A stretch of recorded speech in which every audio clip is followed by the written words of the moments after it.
Is Nikola Motors a major lie? Is the CEO Trevor Milton getting a little too ahead of himself with some of his promises and some of his ideas? Talking about an article that came out today, a research article from company HindenBurg Research, basically pointing out that all the stuff going on with Nikola is all hype, and Nikola actually doesn't have the things that they're promising to deliver. Let's look at the research. Let's see what they're saying. Stocks down 7% this morning after the news came out from HindenBurg Research. We're going to take a look at what's going on and all that fun stuff right here in this video. So make sure you guys stay tuned.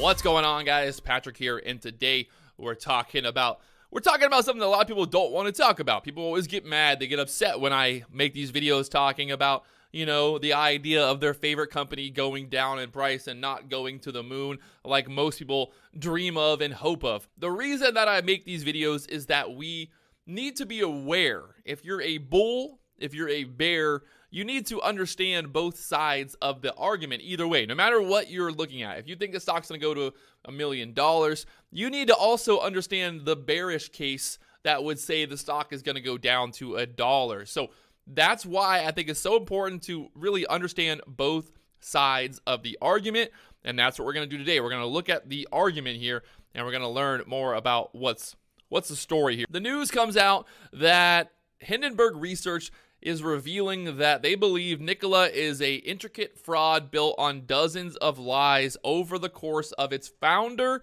and executive chairman Trevor Milton's career. They've gathered extensive evidence, including phone calls, text messages, private emails, and behind-the-scenes photographs detailing dozens of false statements by the Nikola founder and CEO Trevor Milton. They said they have never seen this level of deception at a public company, especially of this size.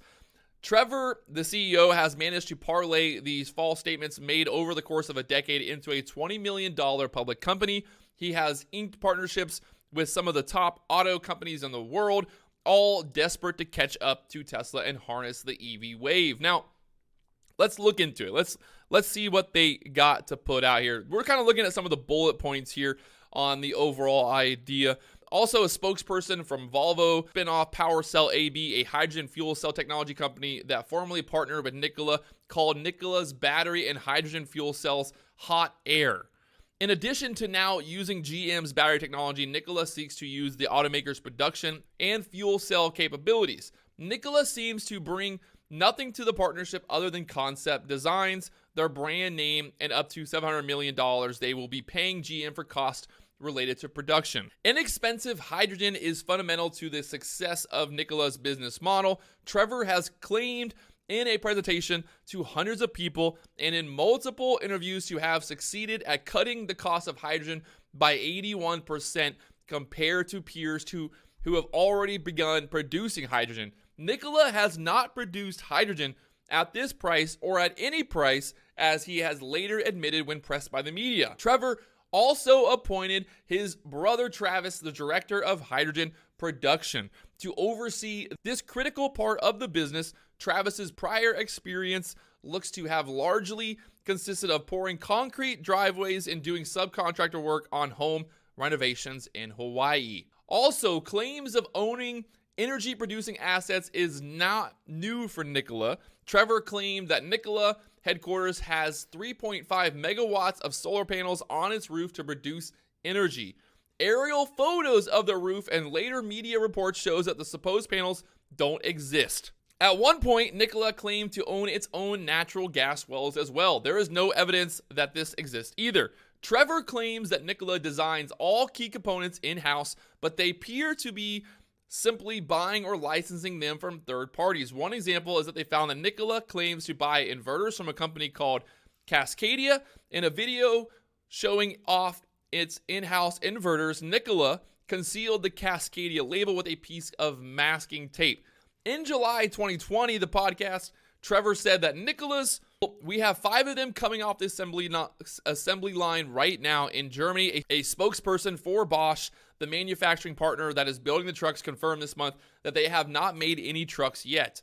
The company Nikola's one reveal was a total farce. Corroborate that Bloomberg's earlier work debunking Trevor's claims regarding its semi-truck, that this thing fully functions and works and that this is a real truck, is not true. They also go into showing behind-the-scenes photos and more, and they've learned through emails and interviews with former partners that Trevor had an Artist stencil H2 and zero-emission hydrogen electrical vehicle on the side of the Nikola 1, despite it having no hydrogen capabilities whatsoever. It was built with natural gas components.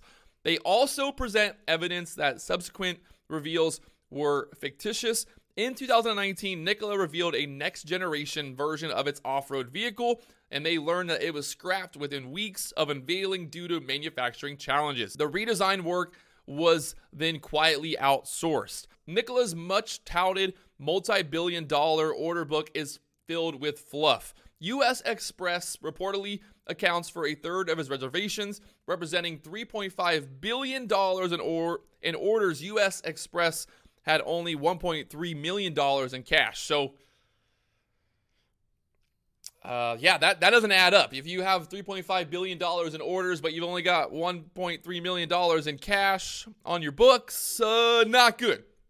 Nikola's key partners and backers have been cashing out aggressively. Worthington, Bosch, and Value Act have all sold shares. Worthington sold 237 million shares over a 2-day span in July, and then another 250 in August. $250 million worth in August. They think that they know exactly what type of company Nikola is, and they expect that Nikola's GM's partnership boosts the stock price. Key holders will continue to exit. We think, again, they think that Trevor Milton, through dozens of outright lies, was able to form partnerships with some of the largest auto companies in the world in their desperation to catch up to Tesla's leading overall EV leadership status. Now, Trevor has ensured he's not going down with the ship. He's cashed out $70 million since the IPO and amended his share lockup from 1 year to 180 days. If he is fired, his equity awards, and he is entitled to collect $20 million over 2 years. Milton has laid the groundwork to extract millions of dollars from Nikola years before ever delivering on his promises. Every now and then comes a story that exposes people, like Theranos, inked partnerships with Walgreens, Safeway, and Cleveland Clinic, and staffed its board with luminaries. We think that the deal with Nikola is they believe that the deal with Nikola is very similar. Now the news came out recently that Nikola announcing a strategic partnership with General Motors and sending its shares both higher, and for many, the deal was viewed as a long-awaited validation for Nikola, which to date has mainly presented little but prototypes, renderings, and heaps of promises. So GM invests $2 billion in stock in Nikola for non-cash contributions, such as engineering, validating a truck for Nikola, and they'll have a $700 million in expense reimbursements, supply contracts, and 80% of the EV credits, along with the host of outs. GM can begin selling shares before a single truck again rolls off of the assembly line. Essentially, it's a free call option and a sexy EV story for General Motors. But why sign with Nikola at all? GM's CEO was asked on the day of the announcement what technology GM would get out of the deal. She couldn't name a single thing. The real value for GM seems to be branding. They believe that the legacy automaker simply seeks to latch General Motors stories onto Nikola's charismatic founder and executive chairman, Trevor Milton. Trevor is perceived by many as a forward-thinking, fresh, visionary entrepreneur capable of the Elon Musk allure. So let's look at Trevor Milton's career path leading up to Nikola. In 2009, Trevor Milton launched D-Hybrid Inc. with a partner, kicking off his EV trucking journey. It ended in litigation with allegations of misappropriation and false promises. After dropping out of college, Trevor Milton started an alarm sales company in Utah called St. George Security and Alarm. He eventually exited the business for $300,000. The interview with the buyer indicated that Trevor overpromised, resulting in a total loss of the initial acquirer. They've also interviewed Trevor's 50-50 business partner, who indicated that he was led to believe the exit was much smaller, saying that he ultimately received only $100,000 for his 50% stake. So after his alarm business, he started the company called D-Hybrid. Trevor joined forces with an engineer, Mike Shrout, who developed compressed natural gas conversion technologies for diesel engines. It got off to a good start, but shortly after launching D-Hybrid, Trevor contacted Jerry Moez, CEO of Swift Transportation, to market D-Hybrid's conversion technology.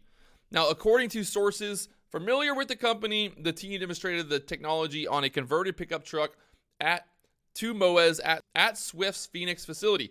Moez was apparently impressed with the demo, and Swift eventually signed a development agreement paying $2 million for a 9% stake in D-Hybrid, as well as a $322,000 loan for the company. That agreement called for a conversion of 10 trucks and to convert 800 trucks thereafter. Swift later sued, alleging the company only delivered 5 trucks that didn't work and that D-Hybrid's officers misappropriated capital for personal use. The deal admittedly hit roadblocks as D-Hybrid failed to deliver on its agreements. Swift filed a lawsuit. What are we seeing here? So more lawsuits there. There's actually emails that they have. So this is getting deep. They've got emails, they've got the lawsuits, they've got all the deals with the management team. They got a lot of information here on D-Hybrid and how big of a scam the whole thing was. This is bad. This is really bad. This whole article has tons and tons of research.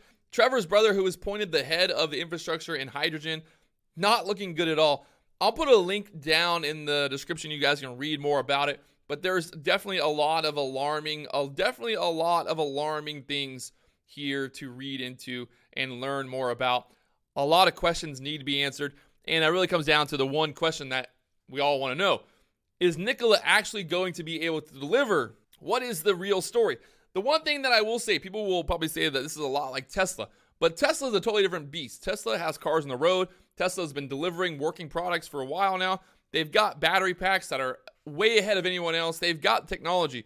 Where Nikola doesn't seem like they have anything at all to offer to the market to really justify the value that they're putting on the company. So a lot of questions need to be answered. So on that note, let me know what you guys think in the comments down below. Is Nikola in trouble? Is this bad news? All right.